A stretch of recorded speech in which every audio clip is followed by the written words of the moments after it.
do we honor our dead? These are ancient practices and age-old questions that have been brought to the surface with virulence during the pandemic. But even with so much conversation and so much loss, many of us still felt unprepared to deal with grief. And then bereavement, which is a time after a loss where people learn to cope and adapt, this time can be filled with uncertainty and silence. But my talk is not about honoring the dead.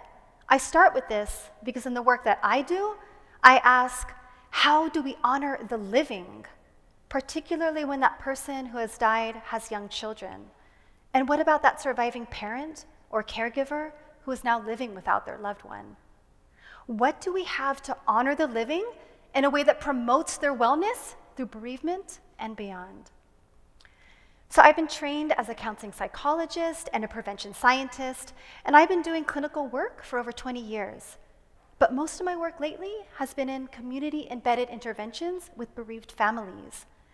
So there are decades of research that show that focusing on specific parenting skills with adult caregivers that have bereaved families significantly improves child well-being outcomes long-term. But I think we can actually heal whole communities from collective grief and loss by utilizing the skills we cultivate in our own homes, that we can take hardship and complex trauma and transform that into resilience that can impact many. And that this collective healing starts with some small foundational steps. So to illustrate this more poignantly, I'd like to share the story of Movita, as shared with me by Movita and her husband, Yancy. So I know Movita and Yancy through my work with the Resilient Parenting for Bereaved Families program and their connection with the grief support network in Philadelphia called Uplift. Movita, she talks about her intimate relationship with homicide and how that influenced her life decisions, which in turn influenced an entire community. Movita is a grandmother and a bold-spirited and passionate community leader who is 5 generations out of West Philadelphia. And as she explains, she's been exposed to violence her entire life. She saw her father murdered before her 9th birthday, and then in 1991, her older brother was murdered while homeless and struggling with a serious mental illness. He too was a father, and his child witnessed his murder. So after the death of her brother, Movita transformed her life and became a social worker, doing work in her brother's memory. And because of Movita's experiences with loss, she was always that parent in the neighborhood that took care of all of the children and helped other families through small acts of kindness. But in January of 2008, Movita and Yancy, they decided to move their family out of Philadelphia to protect their children from violence. And then 3 years to the day that they moved to their new neighborhood, they buried their son, Charles. So after Charles's death, other parents and families that were experiencing homicide, they would call them. And Movita and Yancy, they would show up at crime scenes or at people's homes in the middle of the night, anytime, anywhere. And in the loving memory of their son, Charles, they started the Charles Foundation, which is a Philadelphia-based nonprofit organization created to serve at-risk children. Because when Charles was murdered, he was just about to have a baby. So to ensure that that little boy had the nurturance he needed, now as his primary caretaker, Movita made the courageous decision to confront issues in our community by ensuring we acknowledge the struggles and that we show up for each other. When her other son, Dante, was killed in the spring of 2021, Movita pushed through her pain and continued to tell her story to me and now with all of you. So I want you to hear in Movita's own voice her reasons for this transformative justice work. In this video, you'll also see pictures of her family that she shared with us, as well as her work with the Charles Foundation. So what I want to say is that you do not have to have all the answers. It's okay not to have all the answers. It's okay for you to still be in your grief and be a caregiver. But what we have to do is make sure that The children that we are given responsibility to care for are given what they need in order to survive their grief. We have to make sure that they get what they need in order to be successful. And that may mean, going out and researching an uplift program, or sitting your family down in a room and everybody taking responsibility to be a caregiver to that child. Because we live in a city, in a nation that is traumatized daily.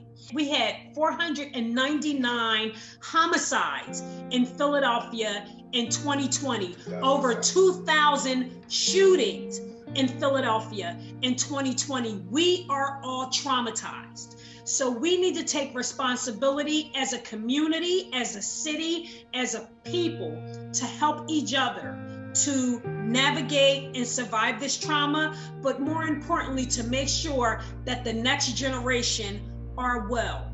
We cannot have our children, seeing homicide crime scenes and shooting crime scenes in the community and expect them to be okay.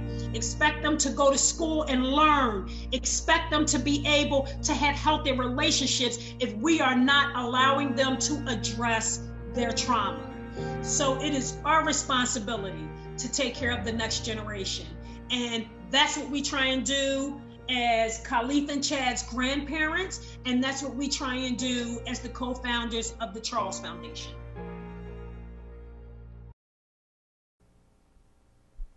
So I want to stay with that for a moment.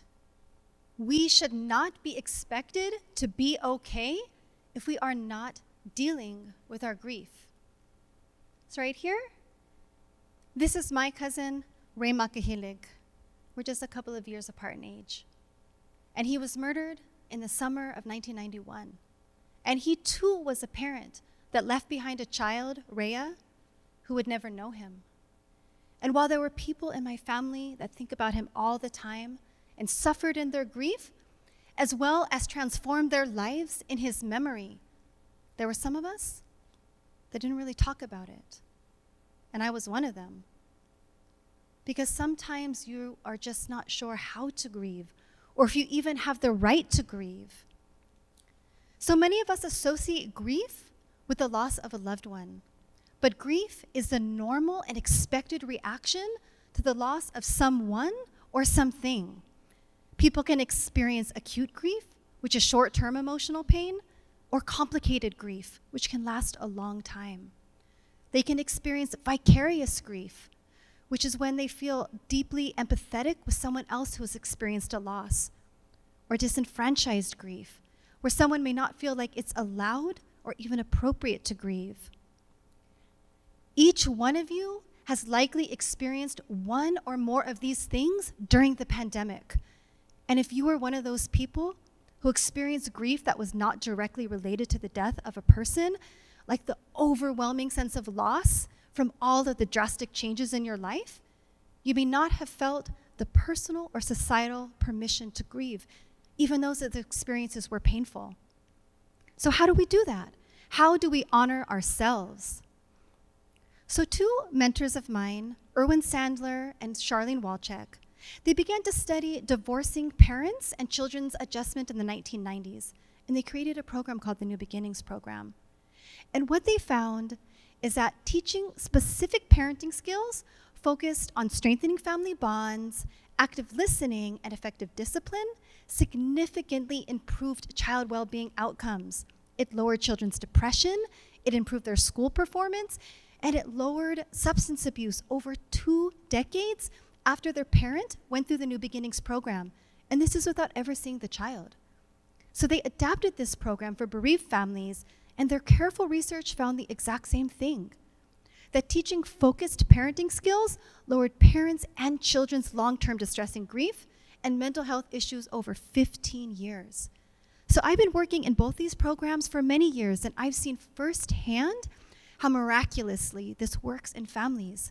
So I'm going to walk you through some of the proven active ingredients of this program. So in the Resilient Parenting for Bereaved Families program, these are skills that parents learn in the group and then they go home and practice it with their kids. So that's actually the most important thing, because home practice is the program. So the first one is self-care. It's like the whole putting on your oxygen mask first thing. But it's also rooted in self-compassion, not just self-preservation, because it's really important to be kind to yourself. This is the foundation of healing. The second one is strong family bonds, because children, they need predictable and intentional time to have fun and bond with their parent or caregiver. Because in a world destabilized by the death of a parent, kids need something to be for sure. And that thing is your time. The other one is active listening. And this is actually a skill that really challenges a lot of parents, even though it helps children manage their tough emotions. It's challenging because it involves deeply listening and making space for the tough topics without actually trying to fix anything. And the last one is consistency through household rules. So that's like homework and chores and curfew. And that's largely about planning, clear communication, and then follow through. Because as much as children appear to resist structure, they actually really need it. They crave it. It's comforting.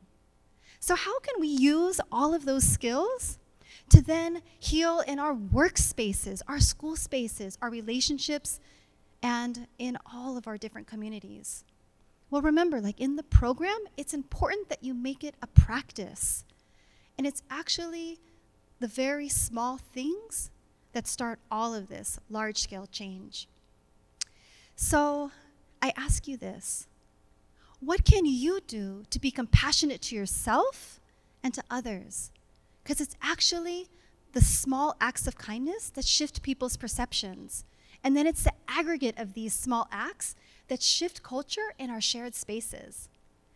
So some unknown person actually wrote these messages around my neighborhood during the pandemic, and it actually gave me a lot of hope during a tough time.